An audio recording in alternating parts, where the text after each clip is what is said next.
I'm the director of Save Britain's Heritage, and we are a national campaigning organisation that exists to fight for and defend historic buildings at risk from demolition. So I think I might be the last person to speak this evening specifically on the heritage point, but we think it's really important, this case.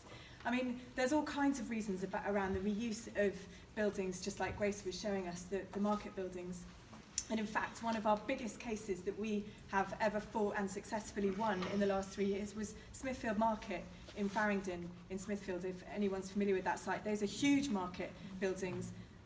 They're a little bit older than this covered market, but still we made the case that these buildings can be reused, have a really viable future, and you don't just have to wipe them out.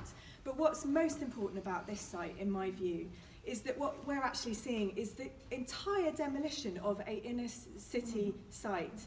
It's bustling with history. It's a really fascinating, it tells a really important and interesting story about the development of Woolwich, and it really isn't good enough for the developers to be coming forward with proposals for complete and utter obliteration. There's no, in the 21st century, in 2018, we should be coming up with much more sophisticated proposals that can incorporate the history and also provide the new development that people want.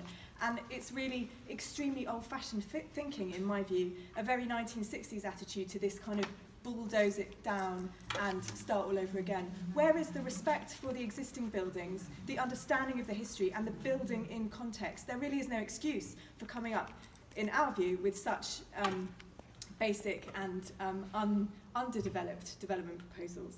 That's really the point I really wanted to make. And we are following this proposal very closely. We've written our views to the council, and if anyone wants to talk about different strategies for raising awareness, that's something we do quite a lot. And I noticed you've got a petition going already, which is really brilliant, and there are lots of other things that I'm sure you're already doing, like media. We use the media all the time, press releases and other things, and so if anyone wants to talk about that a bit more, then do let me know. But otherwise, yeah, I'm here to say that we support you, particularly for, you know, on the heritage side, but also the reuse side and the regeneration side too. So thanks very much.